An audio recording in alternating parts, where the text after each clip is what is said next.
नमस्कार, मैं हूं मनु राजपूत और आप देख रहे हैं सुजा समाचार खास पेशकश आपकी विधानसभा आपकी खबर।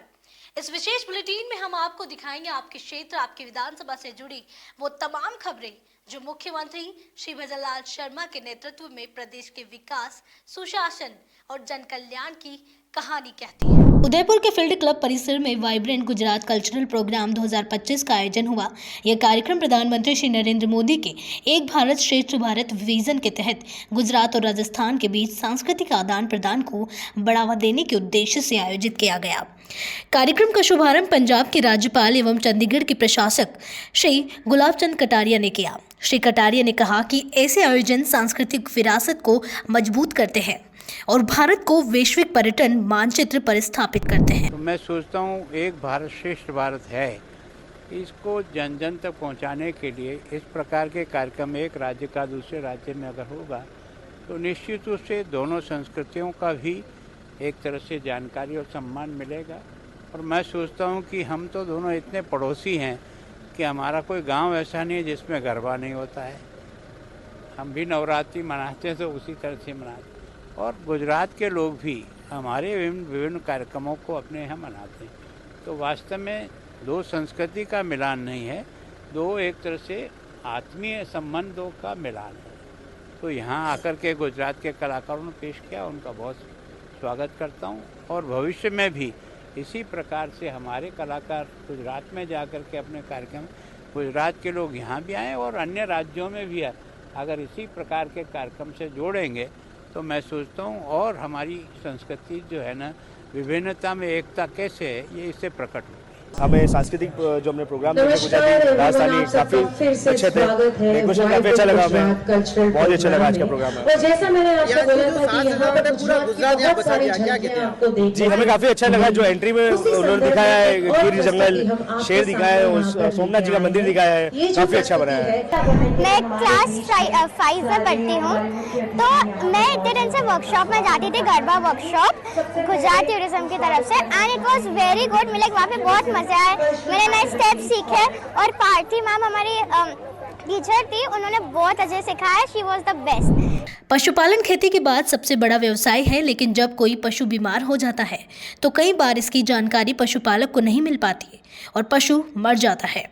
एक ऐसा ही खतरनाक रोग है ब्रुसेला। यह रोग पशुओं में होने के साथ साथ समय पर ध्यान न देने पर पशुपालक के लिए भी जानलेवा हो सकता है। इसी को देखते हुए मुख्यमंत्री श्री भजन लाल शर्मा के निर्देशन में बीकानेर के माइक्रोबायोलॉजी विभाग में 1.5 साल पहले इस रोग की जांच के लिए लैब स्थापित की गई। अब यहां पर हर साल लगभग 20,000 पशुपालकों के पशुओं की ब्रुसेला जांच होती है। इस योजना से पशुपालक लाभान्वित हो रहे हैं।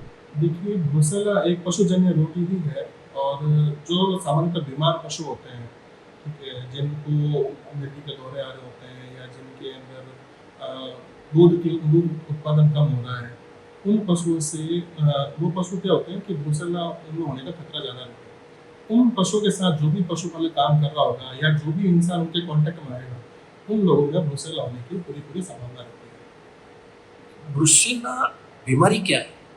ब्रुसेला ये बीमारी है कि इंसानों में बहुत ही तरह तरह के लक्षण ब्रुसेला के देखने को मिलते हैं, जैसे कि उनको हेडेक होता है ना, सर दर्द हो गया, उनको खांसी जुकाम हो जाता है, कई बार उनको पेट में दर्द होता है। ब्रुसेला एक ऐसी बीमारी है जिसमें अनगिनत तरीके के आपको सिम्टम देखने को मिलते हैं। मतलब ये जो आप बता रहे हैं ये सिम्टम्स पुरुषों में दिखाई देते हैं और विशेष तौर से पशुपालकों में, और पशुपालक हो गए और वो सारे लोग जो किसी न किसी तरीके से पशुओं से संबंधित है, चाहे वो डायरेक्ट हो या इनडायरेक्ट। जैसे कि मान लीजिए मेरे घर में कोई पशु है नहीं, हाँ, ठीक है, लेकिन मैं दूध पीता हूँ, ठीक है, अगर वो दूध किसी ऐसे पशु से आ रखा है जिसको ब्रुसेला हो रखा था, ठीक है, वो संक्रमित था, तो मुझे भी ब्रुसेला होने के पूरे चांसेस हैं। इसमें ब्रुसेलोसिस की बीमारी में जो सामान्य लोग हैं उनके लिए मैं यही कहना चाहूँगी कि अगर वो अपने घर में पालतू पशु रखते हैं तो उनका ब्रुसेलोसिस के लिए टीकाकरण अवश्य करवाएं, और अगर उनका पशु बीमार है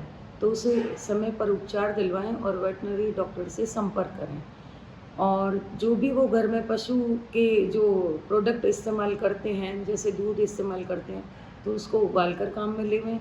और अगर मीट इस्तेमाल कर रहे हैं, मीट खाते हैं, तो अधपका मीट इस्तेमाल नहीं करें और पका हुआ मीट ही यूज़ करें और अपने परिवार और पड़ोसियों को ब्रूसेलोसिस की बीमारी के प्रति जागरूक करें। एक्चुअली एनिमल से फैलने वाली एक डिजीज़ है जो ह्यूमंस को भी अफेक्ट करती है, और ये हमारे एरिया में क्योंकि पशुपालन एक प्रमुख जो है ऑक्यूपेशन है, तो हमारे यहाँ इसकी संभावना ज़्यादा रहती है और पहले भी हुई है। सरकार इसके बारे में जागरूक कर रही है और उसने नया प्रोग्राम भी शुरू किया है, वन हेल्थ प्रोग्राम, जिसमें पशु, ह्यूमन बींग्स और एनवायरनमेंट, क्योंकि ये एक साथ इंटरकनेक्टेड है, तो इनसे होने वाली सारी डिजीज़ेस पे जो है उनके डायग्नोसिस को इम्प्रूव करना, इनके प्रिवेंशन पे काम करना, ये सरकार का उद्देश्य है वन हेल्थ प्रोग्राम करना। ब्रुसेला एक पशु जनित ऐसा रोग है जो पशुओं से संक्रमित होने के बाद में मनुष्य में फैलता है, और ये ज़्यादातर जो घर में बिल्ली, कुत्ते पालते हैं या जो पशुपालन का काम करते हैं, गाय पालते हैं, बकरी पालते हैं, भेड़ पालते हैं, तो कभी जो पशु बीमार हो जाते हैं उनके माध्यम से यह मनुष्य में भी प्रवेश कर जाता है, और ये जो रोग होता है इसके बाद में इसके लक्षण भी थोड़े भयावह होते हैं, इसलिए इससे बचाव बहुत ज़रूरी होता है। तो ब्रुसेला जो रोग है उसके लिए यहाँ पर माइक्रोबायोलॉजी विभाग है बीबीएम अस्पताल का, जहाँ पर इसकी जांच की जाती है, और जांच करने के बाद में जब रिपोर्ट पॉजिटिव आती है तो उससे इसके बचाव के उपाय भी करवाए जाते हैं। इससे होता यह है कि मरीज की जान बच जाती है, अन्यथा ये जो संक्रमण होता है ये खतरनाक होता है और किसी की जान भी ले सकता है। तो ये जो माइक्रोबायोलॉजी विभाग है यहाँ पर अवेयरनेस के भी कैंप लगाए जाते हैं, पशुपालकों को संदेश भी दिए जाते हैं, और साथ ही जो है बताया जाता है कि किस तरह से ये रोग फैलता है और इसके उपाय क्या क्या हैं। तो ये जो अवेयरनेस का जो काम होता है, ये चूँकि राजस्थान जो पश्चिमी राजस्थान है, यहाँ विशेष तौर से पशुपालन का एक बड़ा कार्य होता है। यहाँ पर भेड़, बकरी, ऊँट, गाय, भैंस ये बड़ी बहुतायत से पालना होती है, और जो पालन करते हैं उन्हें इन चीज़ों का ध्यान रखना चाहिए। मैं सुजस राजस्थान के लिए नरेश। उप मुख्यमंत्री दिया कुमारी एक दिवसीय उदयपुर प्रवास पर रही। इस दौरान उन्होंने जनार्दन राय नगर राजस्थान विद्यापीठ और प्रज्ञा प्रवाह के संयुक्त तत्वावधान में आयोजित राष्ट्रीय सेमिनार भारतीय चिंतन में महिला में मुख्य अतिथि के रूप में भाग लिया। इस दौरान उन्होंने जनार्दन राय नागर राजस्थान विद्यापीठ और प्रज्ञा प्रवाह के संयुक्त तत्वावधान में आयोजित राष्ट्रीय सेमिनार भारतीय चिंतन में महिला में मुख्य अतिथि के रूप में भाग लिया।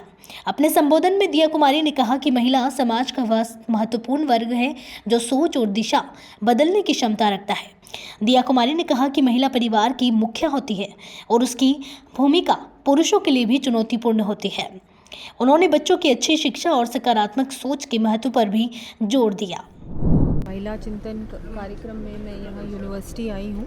इससे पहले भी भारत विकास परिषद का महिला चिंतन कार्यक्रम था, बहुत अच्छा लगा। बहुत बड़ी संख्या में महिलाएं उस कार्यक्रम में भी थी। यहाँ भी बहुत सारे जो प्रोफेसर्स हैं, अध्यापक हैं, स्टूडेंट्स से अपनी बात रखने का अवसर मिला।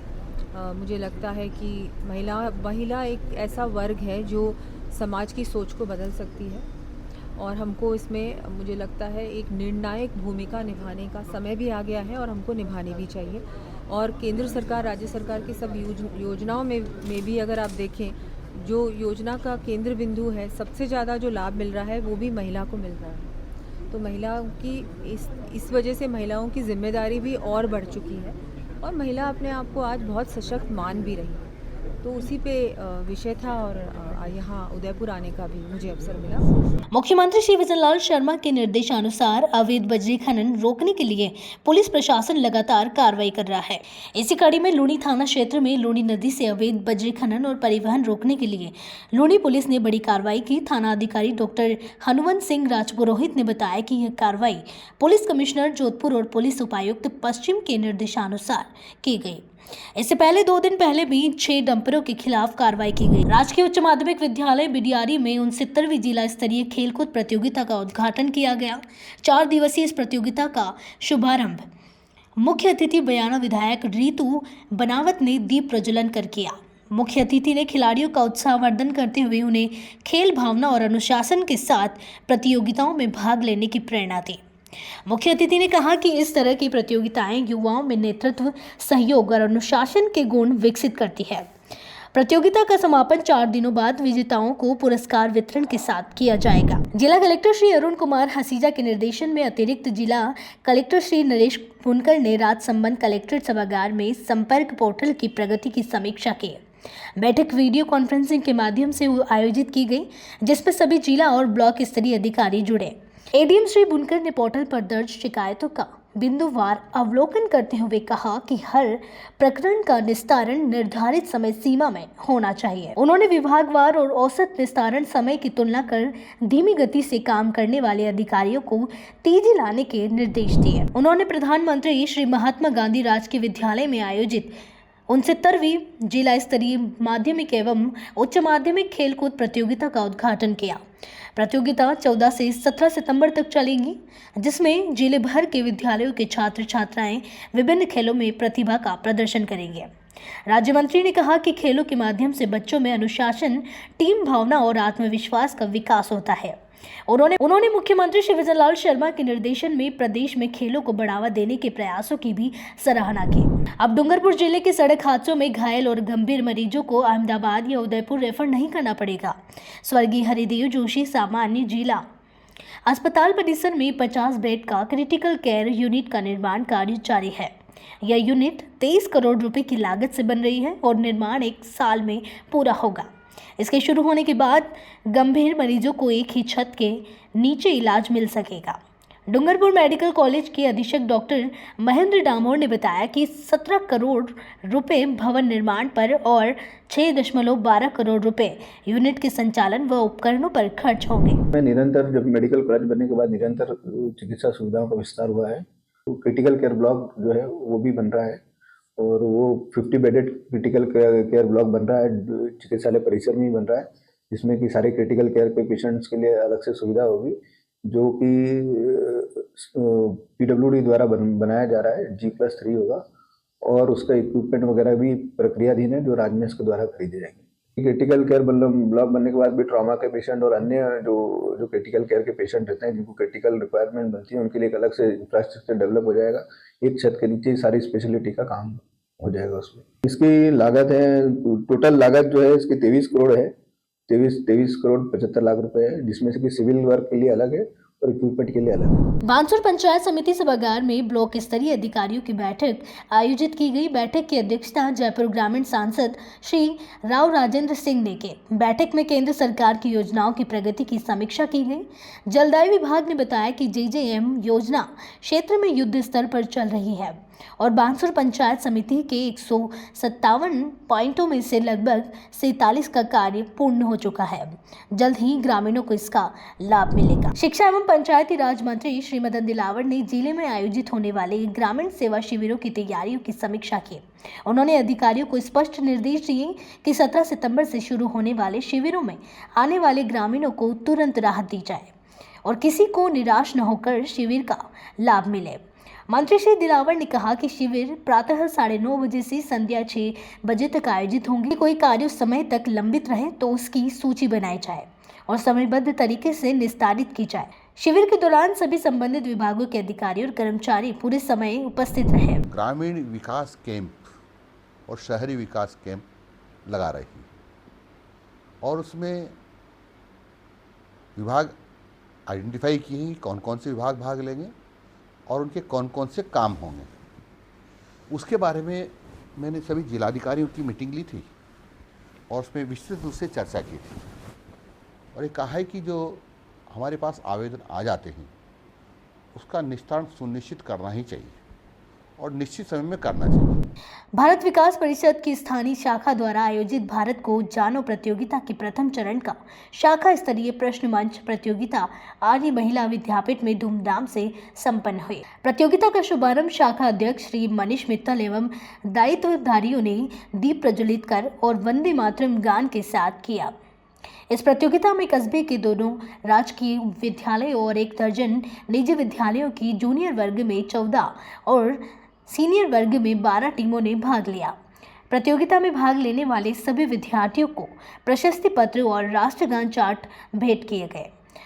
प्रथम और द्वितीय स्थान प्राप्त करने वाली टीमों को स्मृति चिन्ह भी प्रदान किए गए। मुख्यमंत्री श्री भजन लाल शर्मा के निर्देशानुसार प्रदेश भर में शहरी सेवा शिविर लगाए जा रहे हैं। इन शिविरों के माध्यम से आमजन की समस्याओं का त्वरित निस्तारण किया जाएगा और कई प्रकार की वित्तीय राहतें भी प्रदान की जाएंगे। यदि कोई व्यक्ति वर्ष 2025 से 26 तक अपनी बकाया लीज राशि एक मुश्त जमा कराता है तो उसे ब्याज में 100% छूट मिलेगी। फ्री होल्ड पट्टे के लिए 10 वर्ष की लीज राशि, लीज मुक्ति के लिए 8 वर्ष की राशि और पिछले वर्षों की बकाया राशि एक मुश्त जमा कराने पर 60% छूट का प्रावधान है। सरकार का कहना है कि इन प्रावधानों से आमजन को त्वरित राहत मिलेगी और शहरी विकास कार्यों की गति भी तेज होगी। इस बार के शहरी सेवा शिविर जनता के लिए बड़ी राहत लेकर आए। राजस्थान में एक और नई विकास की गाथा लिखने जा रही है राजस्थान की सरकार। राजस्थान के मुख्यमंत्री श्री भजन लाल शर्मा के नेतृत्व में अब राजस्थान में एक और नई पहल की शुरुआत की जा रही है। 17 सितंबर से लेकर 17 अक्टूबर तक गांव और शहरों के लिए शिविरों का आयोजन किया जा रहा है, जिसमें आम जन से जुड़े हर काम का निपटारा शिविरों में ही होगा। ऐसे में राजस्थान के मुख्यमंत्री श्री भजन लाल शर्मा का मानना है कि राजस्थान की जनता को किसी भी कामकाज के लिए सरकारी ऑफिसों में धक्का नहीं खाना पड़े। इसको लेकर राजस्थान के मुख्यमंत्री श्री भजन लाल शर्मा हमेशा जनता के प्रति एक्टिव नजर आ रहे हैं और ऐसे में आप जनता के लिए राजस्थान के माननीय मुख्यमंत्री श्री भजन लाल शर्मा ने एक ऐसी नई गाथा लिखने की तैयारी कर दी है जिससे राजस्थान की जनता को बहुत फायदा होगा। राजस्थान के मुख्यमंत्री भजन लाल शर्मा ने तमाम विभाग के अधिकारियों के साथ समीक्षा बैठक की। उसके बाद में ये निर्णय लिया कि राजस्थान की जनता के जो कामकाज अटक रहे हैं, चाहे वो सड़कों से संबंधित हो, चाहे पानी से, चाहे बिजली से, चाहे आम जन को नहीं मिल रही सरकारी योजनाओं का फायदा, उसको लेकर अब राजस्थान के मुख्यमंत्री श्री भजन लाल शर्मा अपनी कैबिनेट टीम के साथ में एक नई गाथा लिखने की तैयारी में जुट चुके हैं। ऐसे में तमाम विभाग इस तैयारी में नजर आ रहे हैं। आने वाली 17 सितंबर से लेकर 17 अक्टूबर तक गांव और शहरों में इन शिविरों का आयोजन किया जाएगा, जिससे आम जनता को काफी फायदा होगा। कैमरामैन राजेश पारिक के साथ सुजस समाचार से मलखान मीणा। फार्मा एकता दिवस 2025 के अवसर पर नवचयनित फार्मासिस्ट स्वागत एवं सम्मान समारोह आयोजित हुआ। इस मौके पर गृह राज्य मंत्री श्री जवाहर सिंह बेडम मुख्य अतिथि के रूप में शामिल हुए और नवनियुक्त फार्मासिस्टों का अभिनंदन एवं सम्मान किया। अपने संबोधन में मंत्री श्री बेडम ने कहा कि फार्मासिस्ट स्वास्थ्य व्यवस्था की रीढ़ है। गांव से लेकर शहर तक समय पर और सुलभ दवा उपलब्ध कराना उनकी अहम जिम्मेदारी है। उन्होंने कहा कि मुख्यमंत्री श्री भजन लाल शर्मा के नेतृत्व में प्रदेश स्वास्थ्य सेवाओं के क्षेत्र में लगातार नए आयाम स्थापित कर रहा है और चिकित्सा विभाग सरकार की प्रमुख प्राथमिकताओं में शामिल है। अलवर ग्रामीण विधानसभा क्षेत्र में मौसम खुलते ही किसानों ने खेतों का रुख कर लिया है। खेतों में लाल प्याज की खेती शुरू होते ही यूरिया और डीएपी खाद की मांग अचानक बढ़ गई है। काश्तकारों का कहना है कि बाजरे की फसल कटने के बाद अब प्याज की खेती की तैयारी जोरों पर है और पैदावार बढ़ाने के लिए यूरिया का इस्तेमाल किया जा रहा है। इसी को देखते हुए ग्राम सेवा सहकारी समितियों पर यूरिया, डीएपी और पोटाश खाद भरपूर मात्रा में उपलब्ध कराई गई है। समिति व्यवस्थापक श्री रमेश पटेल ने बताया कि हाल ही में 600 कट्टे खाद की आपूर्ति किसानों को दी गई है और लगातार किसान खाद खरीदने के लिए समितियों पर पहुंच रहे हैं। किसानों को अपने खाद की डिमांड बढ़ रही है, कौन कौन से खाद की डिमांड बढ़ रही है और कितने अपने कट्टे आते हैं? किसान भाई राम राम। देखो, इस समय जो खाद की जो डिमांड है वो अपनी जो प्याज की फसल में यूरिया की विशेष रूप से किसान भाई डिमांड कर रहे हैं। जैसे ही मौसम साफ हुआ है, नत्रजन की पूर्ति के लिए, जैसे प्याज पीली पड़ गई तो उसमें नत्रजन की पूर्ति के लिए यूरिया किसान ज़्यादा मांग। इस समय सहकारी समिति की यूरिया और डीएपी, पोटाश और सभी खाद, सिंगल सुपर फास्फेट, सारी की आपूर्ति पूरी है और इस समय किसान डीएपी, यूरिया और ये सभी खाद अपनी आवश्यकता के अनुसार ले जा रहे हैं, जिससे फसल में उनकी पूर्ति हो सके और उनकी फसल उत्पादन अच्छा दे सके। एक बीघे में कितनी डीएपी? अभी एक प्रति समिति करीब 600 कट्टे डीएपी की आपूर्ति कल हुई है, उसका वितरण किया जाएगा। एक बीघे में कितनी डालनी चाहिए? देखो, ये डालने की तो है, जिसमें जो किसान जागरूक हैं वो अपनी मृदा का परीक्षण करा के उस अनुसार जो विभाग द्वारा सिफारिश की जाती है उसके अनुसार डालना चाहिए। ऐसे मनमाने तरीके से कभी भी नहीं डालना चाहिए। किसान भाइयों को चाहिए कि जो नैनो यूरिया, नैनो डीएपी जो आ रहे हैं उनका स्प्रे भी उनको करना चाहिए, जिससे उनकी भूमि खराब ना हो और कम लागत में ज़्यादा हो। राज्य सरकार 17 सितंबर से 30 अक्टूबर 2025 तक लक्ष्मणगढ़ उपखंड क्षेत्र में ग्रामीण सेवा शिविर आयोजित करेंगी। इन शिविरों का उद्देश्य ग्रामीण इलाकों में सरकार की जन कल्याणकारी योजनाओं को हर घर तक पहुंचाना और लोगों की समस्याओं का तुरंत समाधान करना है। पंचायत समिति विकास अधिकारी रूमा सहारण ने बताया कि हर दिन 2 ग्राम पंचायतों में ये शिविर लगाए जाएंगे ताकि अधिक से अधिक ग्रामीणों को योजनाओं का लाभ मिल सके। शिविर का नाम ग्रामीण सेवा शिविर रखा गया है, जो 17 सितंबर से शुरू होने हैं। 17, 18, 19 और 20 से 4 दिन लगातार रहेंगे प्रत्येक 2 ग्राम पंचायतों में प्रत्येक दिवस को, और उसके बाद बुधवार, गुरुवार, शुक्रवार और शनिवार को रहेंगे। इसमें ग्रामीण विकास और पंचायती राज विभाग द्वारा स्वामित्व योजना के तहत जो मैप आए हैं उनकी सर्वे का कार्य करवाया जाएगा। इसके अलावा पंडित दीनदयाल उपाध्याय गरीबी मुक्त गांव योजना के तहत गरीब परिवारों का सर्वे करवाया जाना है। इसके साथ ही स्वच्छता ही सेवा अभियान के तहत ग्राम पंचायतों में व्यक्तिगत शौचालय, सामुदायिक शौचालय, RRC के और अन्य जो भी DPR के तहत कार्य स्वीकृत है उनकी 100% स्वीकृतियाँ जारी करवाई जानी है। साथ ही ग्रामीण क्षेत्रों में क्या कि लेगेसी वेस्ट और जो भी कचरा है उनका निस्तारण करके और साफ़ सफाई का अभियान भी इस दौरान किया जाना है। तो इसके लिए श्रीमान उपखंड अधिकारी के द्वारा ग्राम पंचायत वार शिविरों की तिथि निर्धारित की गई है और उसी के तहत क्या है कि ग्रामीण क्षेत्रों में इन शिविरों का आयोजन किया जाएगा। पचेटी कला गांव के सरकारी स्कूल खेल मैदान में 69वीं जिला स्तरीय हॉकी प्रतियोगिता का शुभारंभ हुआ। समारोह की शुरुआत अतिथियों ने फीता काटकर की। सरपंच नीरू यादव ने बताया कि यह प्रतियोगिता 4 दिन चलेगी, जिसमें 17 और 19 वर्ष आयु वर्ग के छात्र छात्राएं हिस्सा ले रहे हैं। जिले भर की 28 टीमें अपनी प्रतिभा का प्रदर्शन करेंगे। उद्घाटन मैच में नहरगढ़ ने गुमनसर को 4-0 से हराकर शानदार जीत दर्ज की। 69वीं जिला स्तरीय हॉकी प्रतियोगिता जो है वो राजकीय उच्च माध्यमिक विद्यालय लांबी अहीर को आयोजक विद्यालय रहा है और इसका जो पूरा स्पॉन्सर है इसको आदित्य फाउंडेशन ने किया है। पूरे जिले भर से लगभग 28 टीमों ने पार्टिसिपेट किया है। अंडर 17 और अंडर 19 टीमें हैं ये सभी, और सभी टीमों के खाने की, रहने की और जो उनकी स्पोर्ट्स की जो ड्रेस है और ट्रॉफी से लेकर के सारी जो व्यवस्था है वो आदित्य फाउंडेशन की तरफ से की गई है। और यह जो टूर्नामेंट है ये 14 सितंबर से 17 सितंबर तक यहाँ लांबी अहीर के खेल मैदान में चल रहा है। 17 सितंबर को इसका समापन कर दिया जाएगा और सभी खिलाड़ियों में बड़ा उत्साह है और सभी ग्रामवासियों के अंदर बहुत उत्साह है इस टूर्नामेंट को लेकर। देखिए, मैं अपने आप को सौभाग्यशाली समझता हूँ कि नीरू दीदी हमको यहाँ पे बुलाई और बच्चों से मिलवाई। मैं एक स्पोर्ट पर्सन हूँ और मैं जहाँ भी जाता हूँ बच्चों लोगों को मोटिवेट करता हूँ अपने फिजिकली एक्टिविटी से, सोशल मीडिया पे दिखा करके। अगर ऐसे ऐसे महाअनुभवी हर एक ग्राम में मुझे लगता है कि अगर होंगे तो हमारा जो स्पोर्ट का क्षेत्र है बहुत आगे जाएगा। और यहाँ के बच्चों लोगों को मतलब देखा मैं कठिन प्रयास, ना धूप में खड़े होकर के अपना प्रैक्टिस कर रहे थे, गेम को दिखा रहे थे। मुझे देखकर भी बहुत अच्छा लगा। खेतड़ी विकास समिति द्वारा संचालित विनोदिनी PG कॉलेज राजोता और माता केशरी देवी महिला महाविद्यालय खेतड़ी के संयुक्त तत्वावधान में उन्नत भारत अभियान के अंतर्गत कार्यशाला का आयोजन किया गया। यह कार्यक्रम भारतीय प्रौद्योगिकी संस्थान जोधपुर के मार्गदर्शन में आयोजित हुआ। कार्यशाला में बिजली बचाओ पर्यावरण बचाओ विषय पर जागरूकता अभियान चलाया गया। PI समन्वयक डॉक्टर मोहित सक्सेना ने ग्राम पंचायत भवन, राजकीय विद्यालयों, अस्पतालों, ग्रामीण चौपालों और सार्वजनिक स्थानों पर पोस्टर वितरित किए और ग्रामीणों को बिजली बचाने के सरल उपाय बताए।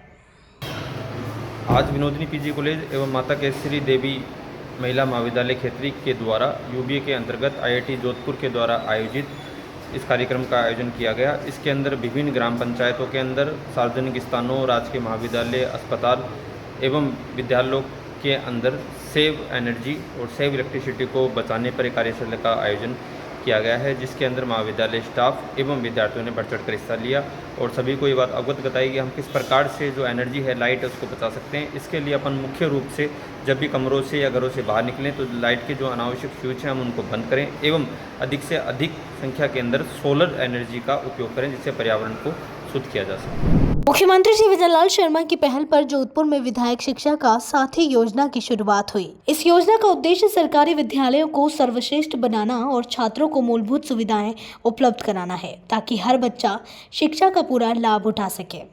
इस मौके पर रामकृष्ण मिशन गुरुग्राम द्वारा जागरूकता की नींव एक सफल जीवन के लिए मूल्यों का विकास कार्यक्रम का शुभारंभ भी किया गया। इस पहल का उद्देश्य प्रधानमंत्री श्री नरेंद्र मोदी जी की राष्ट्रीय शिक्षा नीति के अनुरूप जोधपुर में शिक्षा का मजबूत ढांचा तैयार करना और एक शिक्षित व उज्जवल भविष्य की नींव रखना है। आज विधायक शिक्षा का साथी अभियान जोधपुर शहर विधानसभा का रामकृष्ण मिशन नोएडा के और गुरुग्राम के उनके आचार्य श्री धर्मेंद्र जी पांडे के सानिध्य में संपन्न हुआ। जोधपुर शहर की लगभग 45 सरकारी स्कूलों के सभी प्रधानाचार्य, एसडीसी मेंबर और सभी जिला शिक्षा के अधिकारी और हमारी डिविजनल कमिश्नर महोदय ने इस कार्यक्रम में शिरकत की।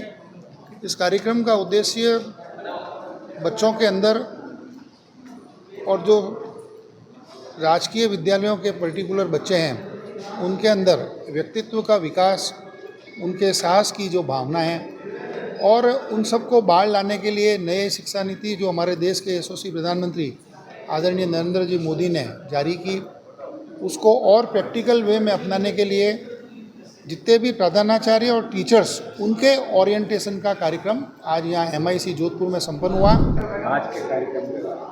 आज के कार्यक्रम में मुझे बहुत खुशी है कि भंसाली साहब ने ये मतलब पहली बार मैं इस तरह का देख रहा हूँ कि एक राजनीति क्षेत्र में कार्यरत व्यक्ति शिक्षा के लिए इतना उत्सुक हैं, उत्साहित हैं और बहुत अच्छा लगा सुन के।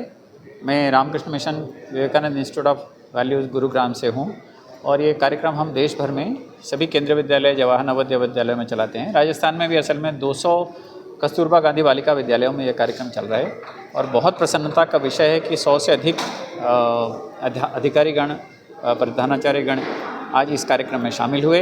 ये एक प्रिंसिपल ओरिएंटेशन का काम था। इसके बाद हम लोग अध्यापकों का ट्रेनिंग भी करेंगे और यही जो अभी माननीय MLA साहब ने कहा, ये बच्चों में आत्मश्रद्धा विकसित करने के लिए एक कार्यक्रम है और स्वामी विवेकानंद के विचारों पर आधारित, मूल्यों पर आधारित ये एक कार्यक्रम है।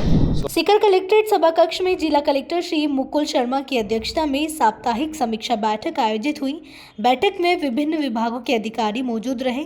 कलेक्टर ने मुख्यमंत्री की जन सुनवाई में दर्ज प्रकरणों के शीघ्र निस्तारण के निर्देश दिए। साथ ही टूटी हुई सड़कों की मरम्मत पर विशेष ध्यान देने को कहा गया। उन्होंने बताया कि 17 सितंबर से शुरू होने वाले शहरी सेवा शिविर और ग्रामीण सेवा शिविर अभियान को सफल बनाने के लिए अधिकारी पूरी तैयारी करें ताकि अधिक से अधिक लोगों को राहत मिल सके। कलेक्टर ने चेतावनी दी कि अगली बैठक में विभागों की प्रगति की पुनः समीक्षा की जाएगी। सीकर जिले के खाटू श्याम जी कस्बे में विश्व आयुर्वेदिक परिषद राजस्थान की ओर से 2 दिवसीय आयुर्वेद कार्यशाला शुरू हुई। उद्घाटन समारोह में मुख्य अतिथि के रूप में अखिल भारतीय आयुर्वेद संस्थान नई दिल्ली के निदेशक प्रोफेसर प्रदीप प्रजापति और श्री श्याम मंदिर कमेटी के अध्यक्ष श्री पृथ्वी सिंह चौहान मौजूद रहे। कार्यशाला में देश भर से करीब 400 आयुर्वेद वैद्य शामिल हुए हैं। इसके साथ ही आरोग्य प्रदर्शनी भी लगाई गई है जिसमें आयुर्वेद से जुड़े उत्पाद और उपचार पद्धतियों की जानकारी दी जा रही है। चिकित्सा विज्ञान भारत की एक मौलिक चिकित्सा पद्धति है और जिसका मूल आधार निरापद चिकित्सा और व्यक्ति को शतायु जीवन देना ही उसका उद्देश्य है। कालक्रम के प्रभाव से आयुर्वेद चिकित्सा का कहीं न कहीं स्खलन हुआ तो इस देश के अंदर ही नहीं अपने वैश्विक स्तर पर हम आयुर्वेद चिकित्सा विज्ञान को प्रतिष्ठापित करने के संकल्प से कार्य कर रहे हैं। सरकारें अपने स्तर पर कार्य कर रही है। देश के माननीय यशस्वी प्रधानमंत्री नरेंद्र मोदी जी भी इस विषय में बार बार कह रहे हैं कि आयुर्वेद चिकित्सा विज्ञान एक समग्र चिकित्सा विज्ञान है। तो उसी धारणा को लेकर के विश्व आयुर्वेद परिषद विगत 25 वर्षों से पूरे देश के अंदर कौशल विकास के कार्यक्रम, आयुर्वेद का विषय छोटा विषय नहीं हो सकता है। ये एक होलिस्टिक अप्रोच है, समग्र स्वास्थ्य का विषय है जिसमें सत्वावजय चिकित्सा है, युक्ति व्यपाश्रय चिकित्सा है, देव व्यपाश्रय चिकित्सा है। तो ऐसे सभी प्रकल्पों को लेकर के जो भी विधाएं हमारी विलुप्त प्राय हो गई है उनको पुनः स्थापित करके आयुर्वेद को हम स्थापित करेंगे और जिसका मूल उद्देश्य है कि व्यक्ति को शतायु जीवन प्रदान करना।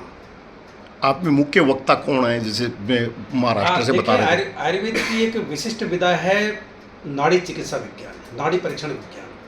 नाड़ी के माध्यम से रोगों का निर्धारण करना, दोषों की शरीर में क्या स्थिति है, जो कि नाड़ी परीक्षण की विधि बहुत लंबे अंतराल से एक विलुप्त प्राय सी है। कि विधानसभा आपकी खबर बुलेटिन में आज के लिए इतना ही। फिर मिलेंगे नई खबरों के साथ। तब तक के लिए देखते रहिए सुद्धा समाचार। हमारे चैनल को लाइक, सब्सक्राइब और शेयर करना ना भूले। धन्यवाद।